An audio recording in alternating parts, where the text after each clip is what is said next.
Minkejja l-pandemija tal-COVID-19, il-kumpanija tal-farmaceutika Baxter f'Malta rnexxielha tespandi l-kapaċità tal-produzzjoni tagħha b'20% u Baxter tkun qed timpjega mal-100 ħaddiem ġdid. Ħabbar dan il-Ministru għall-Ekonomija Silvio Xkembri waqt żjara f'din il-kumpanija feluq it-30 anniversarju tagħha tal-operat f'Malta.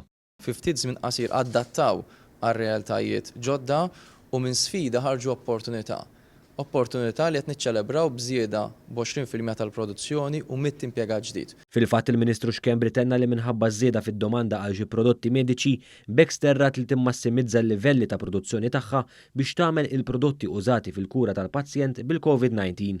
Id-direttur maniġerjali ta' Baxter, Sur Brian Tabone, tenna sodisfazzjon tiegħu għall-għajnuna tal-Gvern u l-Malt Enterprise anke f'dan iż-żmien ta' pandemija.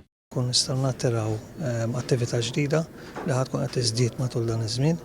Attività li kienet possibbli bl-għajnuna li ngħatajna mill-Ministeru u minn Malt Enterprise sabiex bekk inkunu nistgħu nilqgħu u nipproduċu prodotti li jkunu servu tal-ġlieda kontra l-COVID-19. Kawża tal-imxija tal-COVID-19, Baxter li tqalla l-ħobża ta' kuljum lil 500 ħaddiem ħadet miżuri proattivi biex tipproteġi s-sigurezza tal-ħaddiema fuq il-post tax-xogħol. Dan fil-waqt li tipprovdi għajnuna l-fornituri tal-kura tas-saħħa u dawk affettwati mill-pandemija fosthom billi żomma l-provvista globali tal-prodotti tagħha li jsalvaw il-ħajjiet.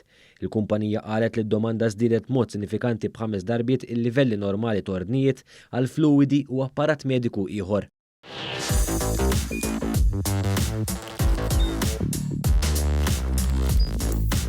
Idħol fuq one.com.mt u hemmhekk tista' tara l-programmi kollha li jxandru fuq One permezz ta' One Play.